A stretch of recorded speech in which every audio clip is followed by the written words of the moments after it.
जय हिंद साथियों।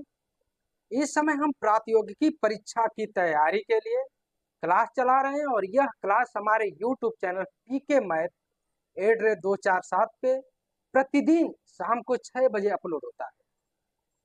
और इसी चैनल पे यूपी बोर्ड की कक्षा 10 की गणित पढ़ा रहे हैं, वो सुबह 6 बजे अपलोड होती है। अगर आप चाहते हैं कि इस प्रकार के आपको क्लास मिले तो हमारे YouTube चैनल पीके मैथ 247 को सब्सक्राइब कर लीजिए, बेल आइकन दबा लीजिए, ताकि जब हम पढ़ाकर क्लास अपलोड करें तो आपके पास नोटिफिकेशन जाए और आप जानिए कि क्लास आ गया है और कंटिन्यूअस क्लास कर सके और आपकी गणित मजबूत हो सके। देखिए, कुछ मित्रों की शिकायत रहती है कि आपका जो पढ़ाने का तरीका है थोड़ा लेंदी हो जाता है, कोई सवाल लगाते हैं तो अधिक समय लेते हैं। हाँ, हम इसको सहज रूप से मानते हैं कि हम सवाल लगाते हैं तो अधिक समय लेते हैं।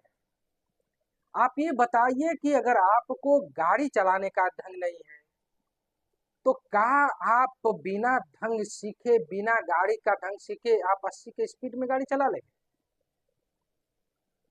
अरे पहले आपको सीखे रहेंगे तभी स्पीड बढ़ा घटा सकते हैं। उसमें क्या होता है, आपको अगर आप गणित आपको अच्छी आती है तो बहुत कम समय में किसी सवाल को लगा सकते हैं शॉर्टकट तरीके से। लेकिन अगर बताइए आपको गणित आती ही ना हो, आपकी गणित कमजोर हो, अगर हम शॉर्ट काट में बता भी दे तो क्या आपके दिमाग में घुसेगा? नहीं घुसेगा। इस सवाल को हम शॉर्ट काट तरीके से लगा देंगे, लेकिन उसकी व्याख्या नहीं करेंगे। अगर आपको पता नहीं है तो आप नहीं समझ पाएंगे। अगर आपकी गणित अच्छी है तो शॉर्ट काट तरीके में अगर बताएंगे तो आपको समझ में आ जाएगी। और देखिए, गणित विषय ऐसी विषय है कि यह अभ्यास खोजती है, इसको रटा नहीं जा सकता। गणित विषय हम तो समझते हैं खेल है, अगर आप खेलेंगे खेलेंगे सही से तब तो ठीक है, नहीं खेलेंगे सही से तो ये आपको खिला देंगे, बाउंस कर जाएगा। तो जितना हो सके उतना कापी कलम इस पे खर्च कीजिए और समय लगाइए। पहले आपसे यह समय लगी, फिर यह गणित आपके लिए मनोरंजन का साधन बन जाएगी। तो देखिए, आप जरूर पढ़िए, क्योंकि गणित का इस समय के प्रतियोगिकी परीक्षा में अहम रोल होता है। एक विषय गणित हो गई और एक विषय जनरल नॉलेज यानी सामान्य अध्ययन। अगर यह दो विषय आपकी अच्छी हो तो आप प्रतियोगिकी परीक्षा में अच्छा प्रदर्शन कर सकते हैं। इन दोनों विषय को आप मजबूत कर लीजिए, आप सफल हो जाएंगे। और देखिए, अगर आप सफल हैं तभी जिंदगी की गणित को सुलझा पाएंगे, नहीं तो जिंदगी भर जिंदगी की गणित उलझी ही रहे।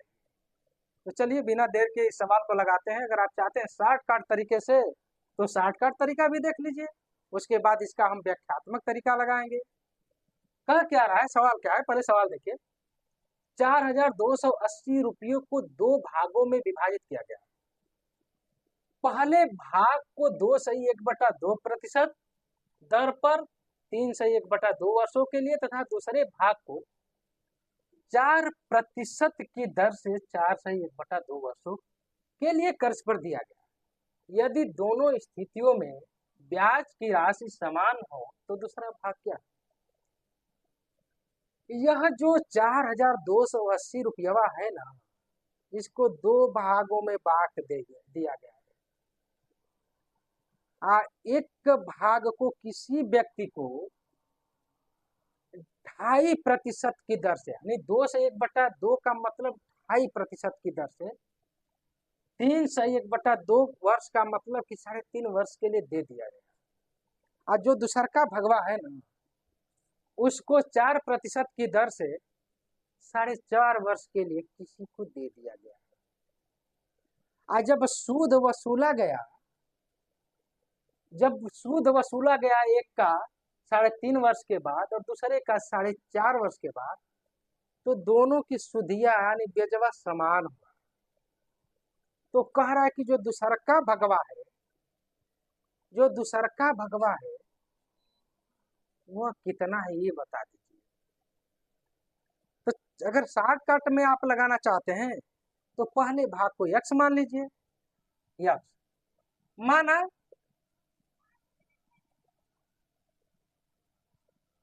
पहला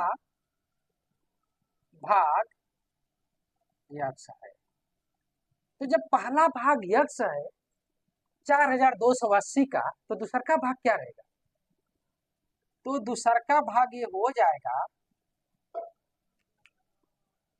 दूसरा भाग हो जाएगा 4280 माइनस इतना रुपया। ये दो भाग में हमने जोड़ लिया। यह क्या है कि जो 2.5% दर है और 3.5 वर्ष है, इसके लिए मूलधन यक्स हो जाएगा।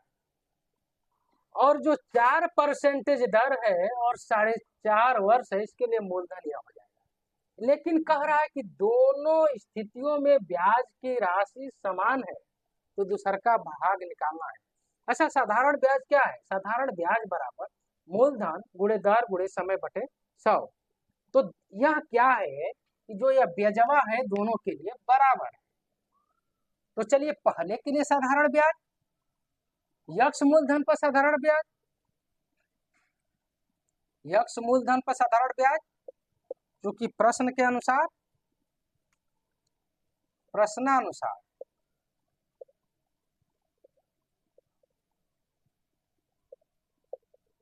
क्या है, यक्स गुणे यानी मूलधन गुणे दर गुणे समय। मूलधन तो यक्स हो गया, दर कितना है? 2 से 1/2 का मतलब 5/2 होता है। और समय कितना है?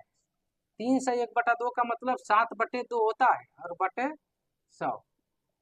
और यह ब्याज जो है 4% दर और 4 से 1/2 वर्ष के लिए जो यह धन है, इसके ब्याज के बराबर है। तो इसको भी लिख लीजिए, 4280 माइनस यक्स। दर कितना है? 4 है, और समय कितना है? 4.5 का मतलब 9/2।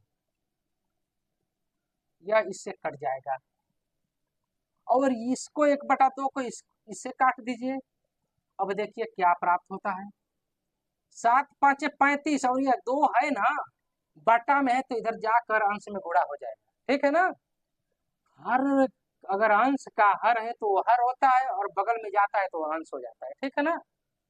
तो यह 7 5 35 यक्स हो जाएगा,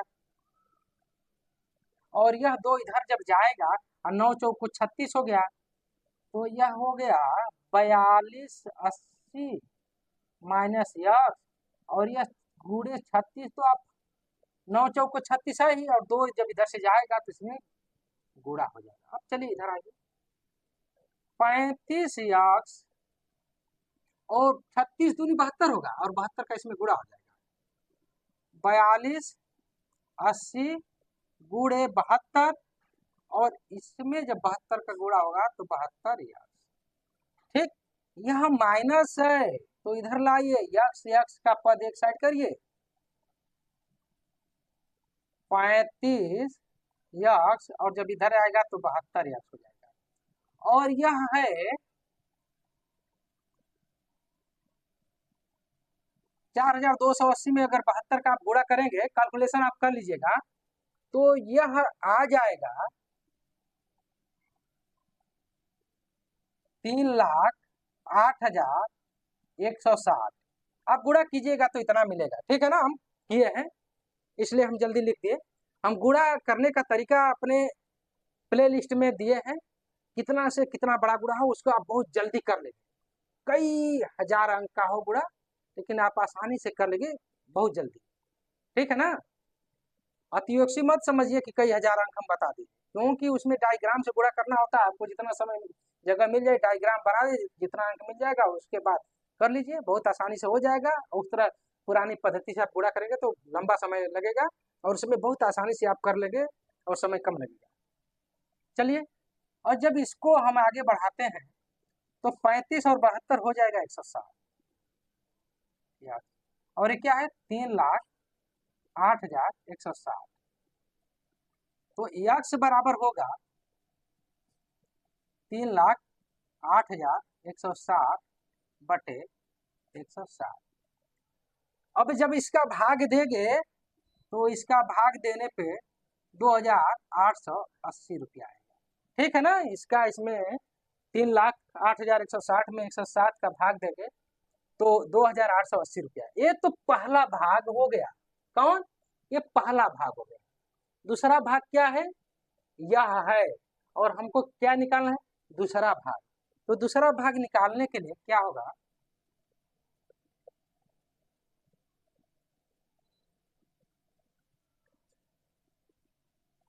बयालीस सौ अस्सी में से हम 2880 घटा देते हैं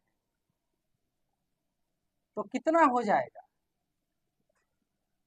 यह जीरो, यह भी जीरो, और 12, यह 4, यानी दूसरा भाग 1,400 रुपया आ रहा है। ठीक है ना, इस सवाल का जो आंसर है 1,400 रुपया, और हमको यही निकालना था।